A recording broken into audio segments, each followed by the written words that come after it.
tried to break me with goodbye. Do you think I'd crumble? Nah, do you think I'd lay down and die?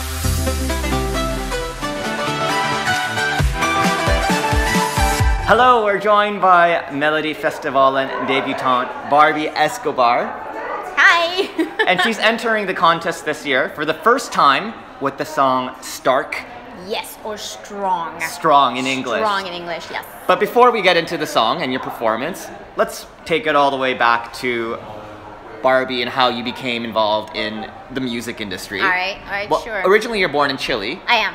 But you moved to Sweden at a young age. Yes, 3.5. So in 87, around that time. We'll say 97. Let's say 97, sorry, yes. Yeah. And basically you grew up in Sweden, so I you're did. culturally more Swedish. I wouldn't say that actually. Oh, really? Okay. No, I'm 50-50. 50-50. So your parents kind of retained a lot of the culture A back lot of home. it, yeah. Yeah. Sure. And do you visit Chile back? I have back in the past. Right. I haven't now for a couple of years, but I mean, it's always on my mind.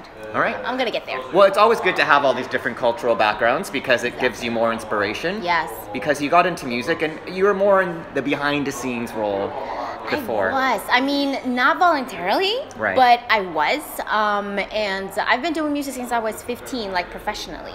And I've always been a singer. Right. That's always been my craft. The singing, a vocalist. The songwriting came at a much later age. When you realized you had bills to pay. Exactly. When I realized maybe this artist thing is not going to pan out. Yeah. You know, I need to survive in this business. And so I decided to just become a songwriter. Right. Which you've been quite successful at here in Sweden. I wouldn't say quite successful, but I'm you've been getting able to, there. You've been able to see your credits with well-known Swedish artists. I'm here and getting there. Right. But you also, of course, like you said, you wanted to be an artist first and foremost. And now you have the opportunity. Yes. And not only are you going to be making a debut on the Mellow stage, but you're doing with a song that you wrote. Yes, and it's very close to my heart. It's very personal. It's a song about, I mean, it originally came from a tragedy. My dad, losing my dad. He died of cancer like 3 years ago, and the song is just basically telling about the struggle after that for me, like my personal struggle, an emotional struggle, and how I got out of it and just became a stronger person because of that. Well, the lyrics are definitely very powerful. It's about someone in that same position of trying to come together and at the end be stark or strong. Exactly. So it is a message of empowerment. It is. But the backing beats. I know. We got Andrea Stone, who is definitely a master at beats. Costa that you also worked with on this song. So it's almost like a contrast because when you have a theme like that in the lyrics that you put in there, you would picture maybe something of a ballad kind of a thing, but this is actually like a song that you want to dance to. It's like a club song. It's like a club song. Basically. So what was your motivation behind that, to have it more of a club song? I guess it just came organically. There was really no motivation behind it. We just felt the beat, and I just had a topic in my head that I really wanted to talk about. And because he had this amazing beat, we just kind of played around with it, and this is what happened. So it wasn't really planned like that. But I love the contrast. I love the fact that it gives this poppy, clubby beat some depth. Right.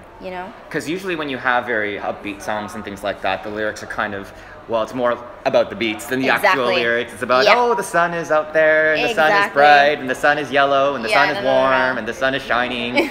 No, we didn't want to do that. No, but you definitely have a connection here with the lyrics. But during the rehearsals today, especially the second one, you had a little bit of a moment there. I did. It all became so real.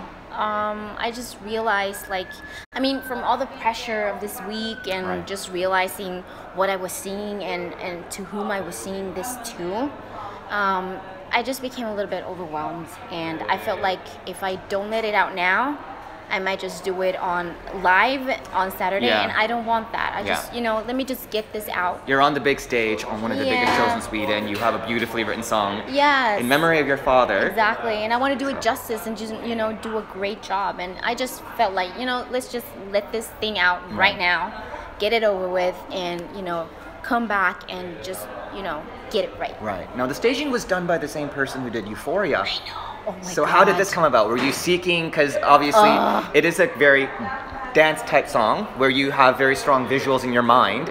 And I'm guessing you're not a super dancer, or... I am not a dancer at all. Right. I'm a singer. I can move a little bit, but you know, I just wanted to concentrate on my singing for this performance. But Ambra Suchi, who did Euphoria, obviously, she did such a... This is like a masterpiece for me, like to watch, because talking about depth, you know, she just gave the song another level of depth. It's clubby and it has this deep emotional melody and lyrics to it, and then she just visually gave it that extra notch. Put everything all together. Yeah. Oh my God, I love it. It's fantastic. And this is a very clubby kind of a song. So as an artist, would you identify with your future music being similar to this, or is this something that's kind of one-off?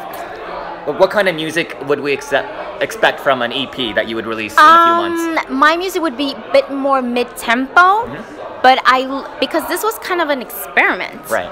That went right. Yeah. It went great. But my music originally is more mid-tempo and more focused on like R&B type of vocals. Yeah. But I don't know what it's going to be like right now, because if this goes my way and takes off, then we might just, you know, experiment a little bit more and see what happens. That's the important thing about being an artist, because as an artist, you can't be so set in one way. You always need to grow organically, and you're never going to be who you think you are ever. No, and it's so important to do that. Always something new. Yeah. But speaking of future works, do you have something in the wings ready to go? I mean, I have an EP. I've had this EP for like ages now. Right. Me and Andreas have been working on it since 2012. Andreas Stone. Stone. So it's still, would you say it's more R&B, I guess, as you were mentioning? I would say it's I wouldn't say it's more R&B. It's pop, right? But with an R&B vibe, because my vocals will always be that. Yeah. Because that's where I come from. Yeah. You know, and it's very what do you call it?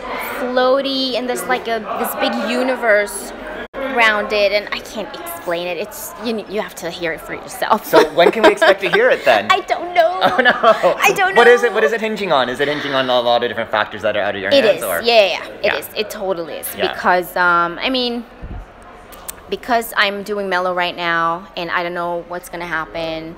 It hinges on that. I'm gonna be honest. It hinges on that. Yeah. You know. Well, I mean, definitely, it's a very interesting track. It's a very powerful message for yourself, and I think it's so important that you connect to a song, even if it's club backgrounds, because music is music, regardless of what people think about different genres. But you definitely have a strong connection to the song. I do. Noticeable by your rehearsals. My little breakdown. Yes. But how are you feeling after the rehearsals? Are you confident going in on Saturday? I am confident. I have it's a great show. My dancers are amazing. The show is amazing. I feel amazing. I'm just gonna stay positive and not listen to negative people, and not let any of that in, and just have fun, because that's the most important thing right now. And I mean, the studio version of it is amazing. I love it. I love listening to it and things like that. So I'm excited to hear more, and I hope we get to hear more from your future music. You with will. the EP that you have under the wings. Yeah, I mean, either way, you're gonna hear something. Yeah. Perfect. And who knows where this might take you, right? I know. So Barbie and I are going to play karaoke tag. And she has no idea what she's getting herself into. She's got a red carpet to attend. She's dressed fabulously. But I'm going to keep her for a bit of karaoke. We're going to do I Will Survive, because it's another fun, empowering song. Keep going on. And karaoke tag is simple. I'll start singing and I'll tag you in. When I tag you, you have to sing. So it's like whenever you want to tag me? Yeah, whenever you wanted to. God. Okay. So all right. We're going to do this.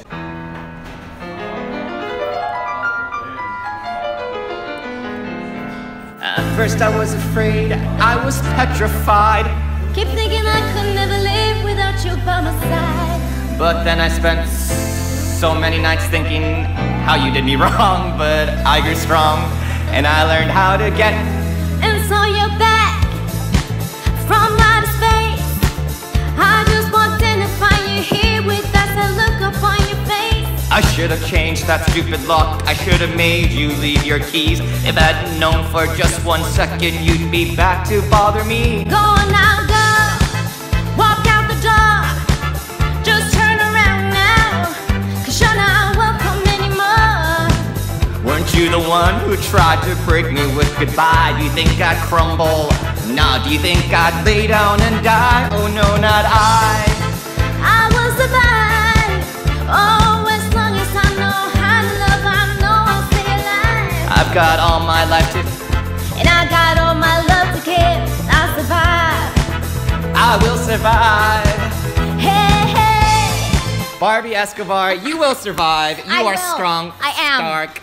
Thank you again. Good luck on Saturday. Break a leg on Saturday. Thank you so much. Barbi Escobar, Stark. Watch, vote, click, subscribe, like.